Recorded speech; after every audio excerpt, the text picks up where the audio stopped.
Hey, how you doing? This is Ken Kinter, and I am documenting day 110 of my journey through leukemia. It is August 6th.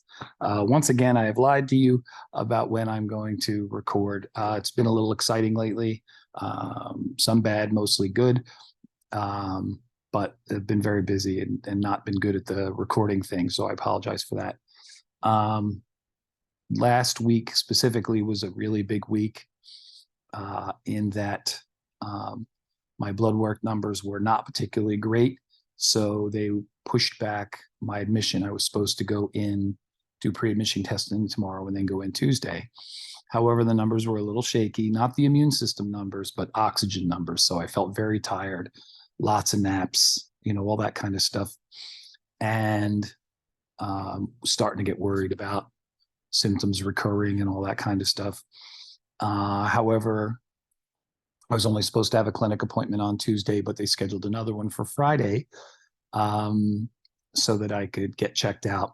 Now, Friday was an interesting day. I bought tickets to a concert to see my favorite band, King's X, prior to me getting sick. And so for a while, I was debating giving away all those tickets because I didn't know if I was going to be around. And then I didn't know. I thought, then after my health stabilized a little bit, I thought, okay, I will, I won't be able to go, but I'll be, I'll give the tickets away. I invited a few people to come along with, so I had like 6 tickets. As it ended up working out, went to the clinic. Props to Dad for giving me a ride, which I needed, and then drove from Philly like a bat out of hell right through to Red Bank to catch the show. Did catch the show, which was wonderful. That was one of my, if you remember, that was one of my recovery goals. One of the goals early on was to get well enough to see that show. And it was a little shaky. I didn't get a nap. I was very depleted. I had to sit for a while in between bands and, get myself back together again. But by the time the band came on, it was all about the music. And I was singing a little, dancing very little, but definitely enjoying the show and the wonderful people that are fans of that band, which really makes that whole band experience really wonderful. So that was really good. And of course, it was, even though I ended up getting transfused for the first time in a long time, um, my numbers got significantly better. So I was able to go to the show, and the admission was rescheduled. So it went from being Tuesday to Thursday because you've heard me talk about this before. I am much less comfortable with this being a marathon than being a sprint. And the reality is I'm going to be doing this, started in April. I'm going to be doing this at least until September, maybe even into October. And I just need to get comfortable and be in this, which is hard. It's logical to ask questions. How long am I going to have this? How long am I going to have these headaches? How long am I going to feel this tired? How long am I going to have this wonderful hair that I've got going on? I usually wear hats in public for more than one reason. Definitely one of them is vanity. But so yeah, I've been in it long enough where you ask those questions like, okay, how long has it been since I felt this way, since I felt, the absence of all of these things? Or, fortunately my appetite's been good, but things like my energy level and, dealing with side effects and things like that.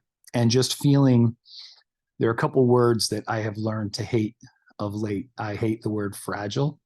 I hate the word frail, and I hate the word delicate, because I hate that I feel all of them. I don't like feeling that way. I don't like not doing things because I'm afraid of what the impact is going to be on me, or having to plan an exit strategy for everything so that I can be okay. Even going to a concert and saying, okay, here's where I'm going to go, if I don't feel well. Here's where I'm going to sit. Here's what I'm going to do. I hate having all those contingency plans. I'm used to going to a concert, drinking too much, singing too much, dancing too much, and walking out of there completely exhausted. And I walked out of there completely exhausted, but without any of that other stuff. But anyway, so that part has been good. Got to practice with the band, which is always great. Music is one of those things that keeps me rolling. You see me post those pictures on Facebook, and I get comments back from people saying, hey, you're playing again. You look good. You look good. So that part's nice. Spending time with my wife. So again, before getting back to the hospital, get to doing all the fun life stuff. And I've actually been more engaged in work in the last 2 weeks as well, really trying to do more to earn my keep. on the job. I can't do a lot of things that other people are doing, site visits and things like that, but I'm trying to do whatever I can do to help support, the team and stay involved. So that's a lot of what I've been doing. So by and large, most of the reports are good. We're still on schedule to go through the 8 rounds of this craziness and then hopefully go to monthly maintenance. Yeah, I am, despite still being tired and still dealing with those other things. Most of what I'm dealing with, I would describe as mild, and some of it moderate at worst. I haven't had anything severe, I don't think, in the way of side effects, except for maybe episodic back pain or something like that. So all that stuff is good. And getting progressively more comfortable with the idea of this thing being around. Not that I want to be 100% comfortable with it, but where it just, the initial shock and dismay of it isn't there, which is nice. I at times have to explain to people what's going on with me, why I look different or where I've been or things like that. And in the past, there was always a lot of emotion just behind that. And that's gotten a lot easier. It's just easier to tell the story. It's just the story. And despite how incredibly common this story is, the last data I saw was 1 out of 2 men and 1 out of 3 women in 2023 are going to experience cancer.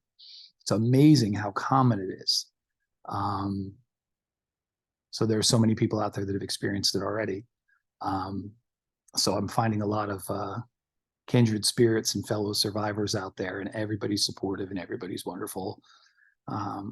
So that part's really nice, which one is more grounds for support, along with all the wonderful people who've supported me all along with cards, calls, messages, and everything. But then it's also like, man, if there's this thing that's hitting 1 out of 2 men, 1 out of 3 women, the hell is causing this? We're putting all this money into research and treatment and a cure, which I agree with 100%, if not more. But where is this coming from? How do we stop this? What exposure is there? If it's genetic, where is it? And I don't have a lot of cancer genetics in my family. And if it is environmental, which there's some data to indicate, what is this environmental trigger? Treatment is nice, cure is wonderful, prevention is the best of the 3. You win every battle you never fought.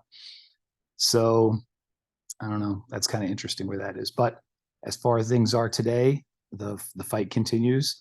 All is well here. I'm going to go back in Thursday and kick ass like always, and get through the next round of this. And each time I feel like I'm able to connect a little further with work and a little further with life. So that's the goal. I'm operating differently than I operated before, but I'm still operating, and that's the important piece. So that's what's going on there. So rough week with some challenges, but also a phenomenal amount of support, a lot of love, and a goal, one major goal accomplished. And I've got a bunch coming up yet. We're sending out to update our passports. So in my hopefully one of the next goals is to be able to do some long distance travel, even short distance travel at this point. Those would be the next things, the next aspects of life to step back into. So anyway, again, as always, thank you for all your support. I appreciate you watching. Hopefully I'll be able to see you in person somewhere soon. And you take care, and I'll talk to you. Bye-bye.